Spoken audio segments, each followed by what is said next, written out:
Welcome back, guys, to the MLG stream covering the Acer Team Story Cup match between Liquid and Millenium. It's currently tied up 1-1 here. I'm joined by Pui, and we just saw 4GG get revenge on for his team on Zenio. Game number 3 here is on Frost. And how are you thinking about this matchup, 4GG versus TLO? Yep, we actually have a temple incoming. I think it was a temple. I was too busy telling the chat that the game has started, but either a temple or 11 pool. And he did get the he done a gas cancel there to get the extra drone outs. So he's going for a temple, and this looks like a command center first. Is it going to be a high ground? No, it's going to be a low ground. Command center first. Ooh, this could be tricky. You know, I've seen a lot of these situations, of course. It's almost always used on a 4-spawn map. It turns more likely to go command center first and less likely to scout that early pool.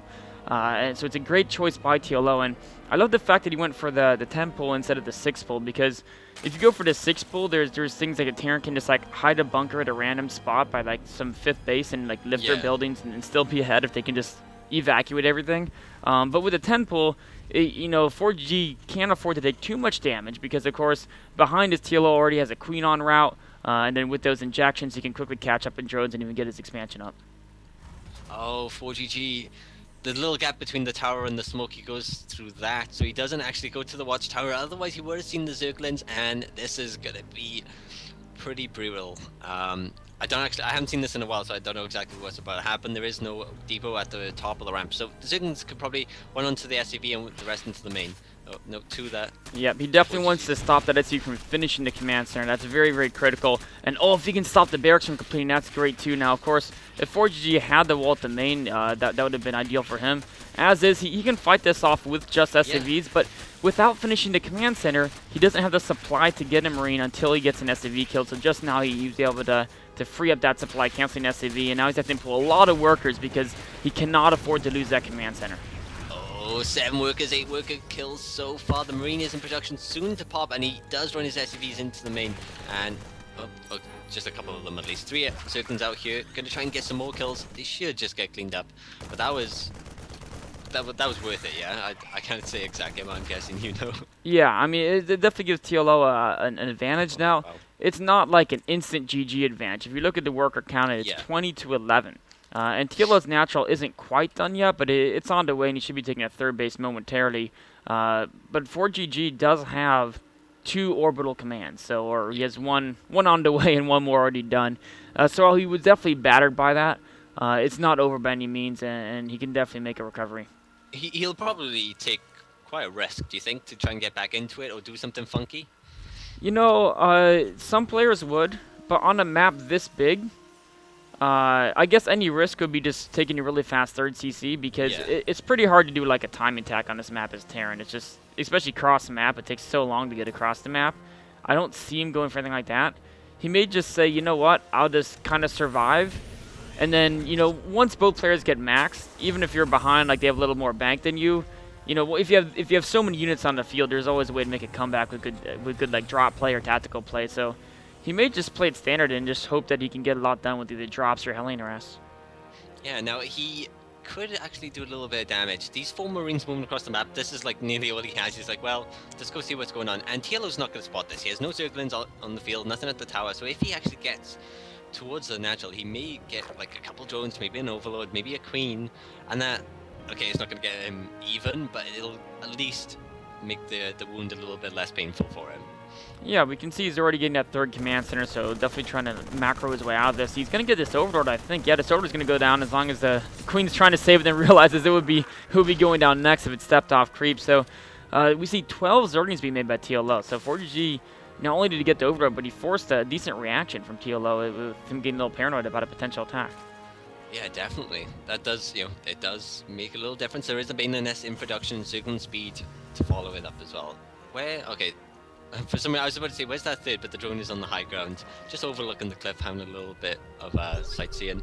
And he will take his 3rd in just a second. So there is the 3rd base, Zerglings out in the field.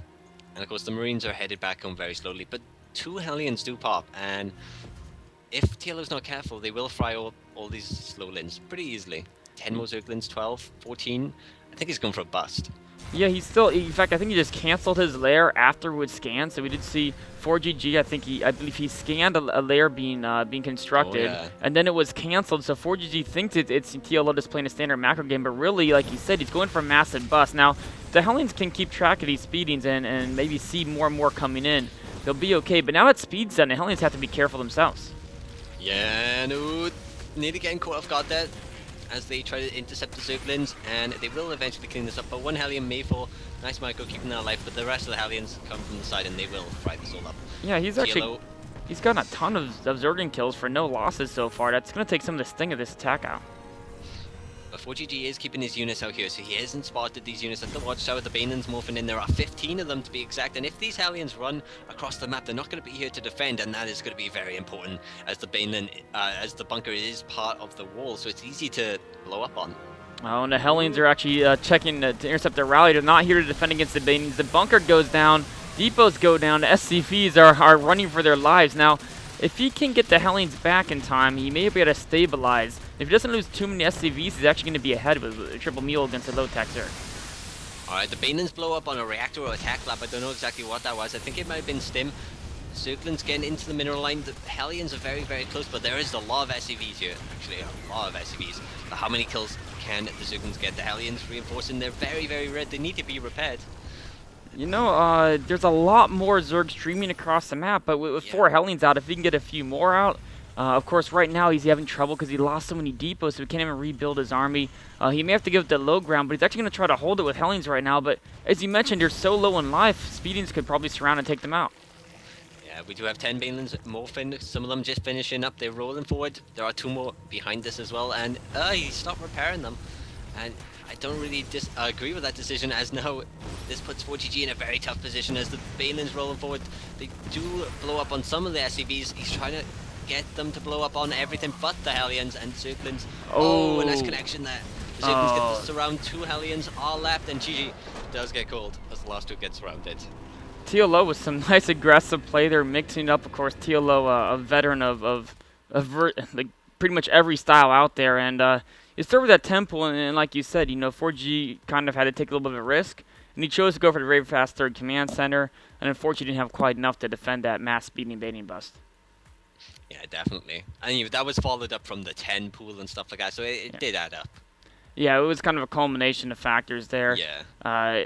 Or what I really loved is how TLO started the lair, and then as soon as it was scanned, he canceled it. And it wasn't even something where he started it when he was scanned. He actually started before he was scanned, knowing the potential scan timings and thinking that might be a possibility. Then as soon as it was scanned, just committed to the attack while 4GG is just trying to macro up. He only has a single bunker, not very many units at home, and just didn't have quite enough to defend. So that's going to put Team Liquid up 2-1.